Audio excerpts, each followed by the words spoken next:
natin breaker. Ano number to? 2. Yan, sir. Patay. Breaker. Sabihin. Patay na yan. Wala na yan sa main pa rin yan. Hindi, ito pinaka-main. Ito lang pwede natin sabi ko sa mismong control. Naman breaker ng ilaw ng elevator. Elevator ng ilaw yan. Pwede rin yung patay para mas safe. Nakatakot baka mag-trip. Pero kahit pag pinatay nyo, automatic na yun. Hindi kasama ilaw. Gulay kasi ilaw. Eh, dito ko na ganun. Gulay. Pumotor. So, ito. Procedure. Ba't tayo, nakapakit pa kanina. Dito naman, i-ganyan na siya. Kasi may ano siya, cover. Hindi ko siya gaganyon. So, gilid mo yan para at least dito kasi yung nilalagay. Dito. Dito. So, pag binaba mo to, magre-release to. Bubuka yan, gaganon. So, hindi na siya nakapleno. Nasaan to? Tatlo? Tatlo. So, gaganon yan. So, pag binod mo yan, makababa agad yan. Pwede na siya magapak to. Masisira yung nasa ibabaw ng karo mo. Diba? Pag nilagay ko lang to, binod yan. Kasi, ano ko eh, disigol. So, papasok mo yan, may ano yan, may parang proof. Yes, sir. Parang proof yun. Tingin natin dito. Ito, hindi mo maiikot hanggang di mo ito nire-release kasi nakakapag-play na mo. Kaya may spring kasi yan, naka-press yan. Pag nire-release ko to, Hindi ka pala makakakalis yung mag-isa ka lang. depende. Dalawa talaga. Dalawa, tatlo, mas maganda. Dapat may tower ito sa ilalim. Kaya record kayo, level na. Para masilip yan, di ba nakabukas? Pwede nyo mabuksan doon. Pwede. So ito, since nandito sa stopper, mas delikado. Kasi konti na lang, pwede na sumagapak. So, kung yung ginagawa namin dyan, hindi muna namin ayun o, gagalaw yun. Paano yung iko ay panggaling? Pakala na kapala. Kanan? O yan, libre. Ako ba yun? Tama ka nun. Dapat ilaban mo. Kaya yan, kung i-release mo lang, gumalaw. Ibig sabihin, hindi lang ng counterweight yung karo mo, mas umangat na. Kaya di mas mataas niya sa level ngayon. Kasi muli niya, sumagapak nga dito sa slam. Sisirain yung board ko doon. Naipit. Kano yun? Warang game board ko. Diba? So, papakitin mo muna kung kumano yung elevator. Lumaban ba o bumaba? Pabagsak na ito, pag ganun eh. So, pag ganun tayo dapat. Pag matigas na siya, mabigat. Kaya, alala lang ito pag-release. Lalo pag laman na tao siguro sa loob. Oo, lalo naman kung naman, syempre. Ayan. Yan o. Tandaan lang. Dapat nagko-communicate yung dalawa kasi pag binitaw ko yan, hindi niya maikot yan. Aw. Alalay din, alalay. Alalay lang dito, yung biglang gano'n. Kasi gano'n yan. Gagano'n niya, just dapat aware siya. O, kasi pakalo sa kanya din. Ikot yan. Pero magbalikan mo na, delikado talaga. So, tandaan lang kami yan. Pipilit niya. Pwede niya pipilit niya. Akyat na yung elevator niya.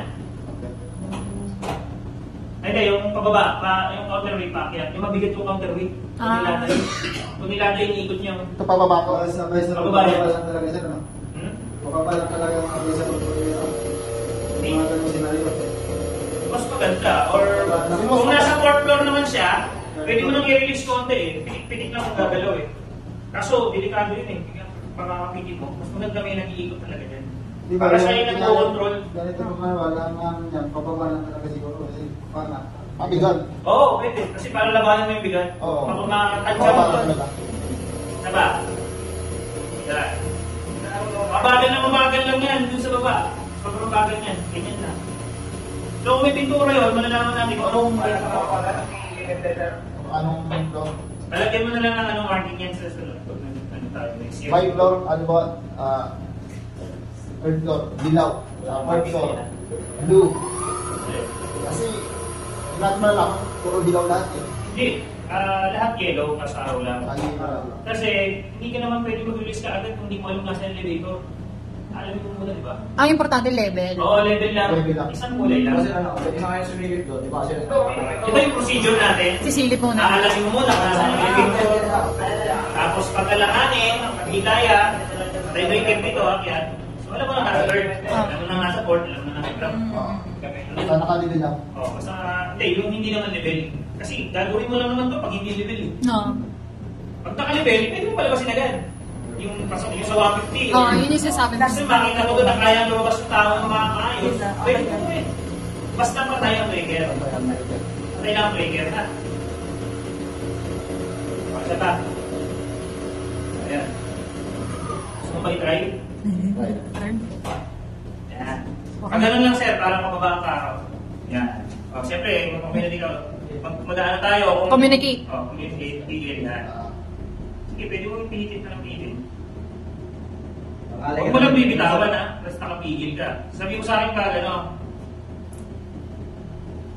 pag hindi na kaya, pwede mo naman kontrolin dito dahil kita naman kita kung nahirapan kayo. Itawag ko agad ito. Sa ikot, para pagkuha mo naman ng kamay. Ikaw sir, ikaw mag-release. No.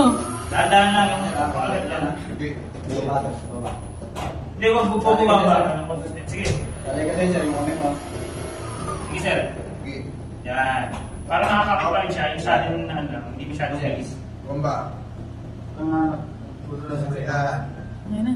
Oh, dapat bago mo inform mo siya, kasi nakapigil dapat siya. Okay. Ano? Okay na yun. Mana yun? Yan lang. Ito, para bumuka yan. Huwag mong i-release yun ang hindi siya nakawin. Kasi pwedeng hilahin na gagawin. Mabigat niya pag may kaawat siya. Ang galing mo na. Kasi, delikado yan. May nakikita na nga namin, natrabaho pa namin. Ito ba pala yung mga ganyan? Okay, okay na. Kahit ganun na yun, mas maganda lang. Pwede mo nakikita. Babalik yung cover. Lagi dapat may cover kasi, kaya may umawag dyan, may short. Sira na yung elevation mo.